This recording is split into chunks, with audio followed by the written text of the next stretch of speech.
pasur, por të paktën në perceptimin e perëndimit ishte që Kosova duhet bënte diçka në veri për ta normalizuar situatën dhe pas zgjedhjeve lokale që u mbajtën dhe transferit të pushtetit u kthye në pikën 0 ajo e drejtuesve të komunave. Nuk kishte ndonjë arsye për t'i mbajtur më, kishte një lloj hezitimi në perëndim për t'i hequr pikërisht në kohë të fushatës për shkak se kjo gjë do të përdorej nga qeveria si një lloj suksesi, gjë që edhe ndodhi në një farë forme, edhe pse mesazhi i BE-s ishte do hiqen në janar, në fund të janarit komunikimi nuk ishte krejtësisht i tillë, pra ishte u arrit të transmetohej si një farë lloj si vendim që u mor tani.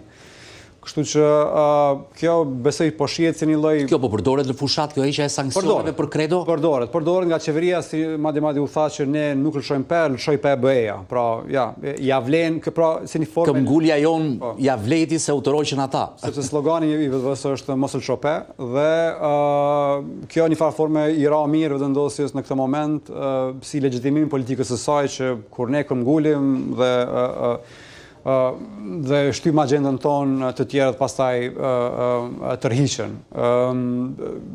Do thotë kjo është paktën perceptimi i tyre dhe nacionit. Por këto historia sjellin vota në Kosovë me aq sa ti e nje. Po, nuk e di sa shumë, po tani pjesa e votuesve mendoj po. Pjesa më e luhatshme e votuesve është e shtresave urbane e Prishtinës, ku vendosja po humb terren shumë në Prishtinë. Ata nuk arritën të fitojnë, përkundër faktit që kishte pak anësi mjaft të mëdha përpara Imramën, dhe u bën partia e tretë në Asamble Komunale, kanë rënë në vend të tretë në Prishtinë. Pra, ku është një shtresë që mendon më shumë për këto çështje të integrimeve, ka biznese më shumë, pra e ka këtë dimensionin ndërkombëtar më të theksuar. Ajo është pjesa më e luhatshme që po largohet nga kurthi dhe mendoj që për atë pjesë të votuesve kjo pjesë edhe ka rëndësi, që nuk është detyrimisht shumë e madhe përcaktuese, por është aty. SBA-BE janë më afër krizës politike në Kosovë në këto momente në prag të zgjedhjeve të 28 dhjetorit apo edhe pas tyre, sepse kanë qëndruar le të themi si shikues në gjithë të krizën nga shkurti deri sot që ne flasim. Mendoj që ka një dallim përmbajtësor nga shkurti. Në atë kohë ne kishim një tranzicion pushteti në SBA, nuk kishte kurrë qartësi mbi zyrtarët përgjegjës, edhe në BE, për shembull, qeveria gjermane akoma nëse zgaboj nuk ishte formuar ose ishte të paktën zgjedhjet atëherë. Tani ka më shumë vëmendje që është problematike kjo pjesa e periudhës së festave, sidomos për procesin e integritetit zgjedhor, nuk kemi mbajtur zgjedhje në këtë periudhë, monitorimi ka qenë më i ulët se ndonjëherë. Shpresojmë që kjo pjesë nuk cënohet, por besoj që ka një lloj vëmendje edhe një lloj kushtëzimi ose lloj pritshmërie se çka pritet nga qeveria e re. Mesazhet janë shumë të qarta që pritet bashkëpunim për Kosova që të përmbush detyrimet e saj dhe pritet qeveri shumë shpejt sepse ata nuk kanë partner.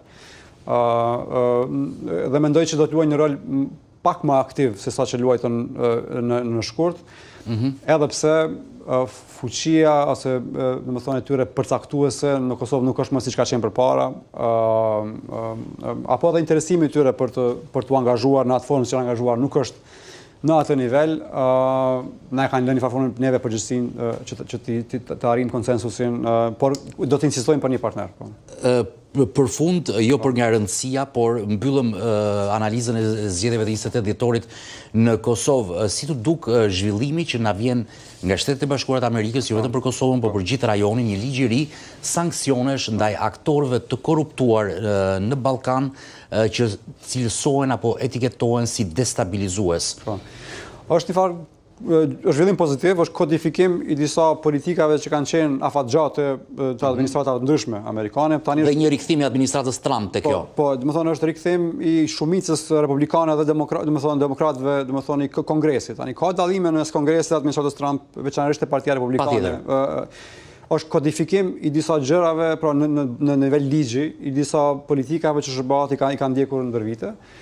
Është pozitive sepse i jep disa garanci për Kosovën, që është në kufive, për sovranitetin, por edhe, do thotë, jepet udhëzime që marrëveshja e Ohrit është Po, ishte interesante se përmendesh marrëveshja e Prespës, marrëveshja e Kornizë e Ohrit, rezoluta 1244 e OKB-s, marrëveshja e Daytonit dhe vendimet e gjykatave ndërkombëtare për ish Jugosllavin. Pikërisht, është pozitive.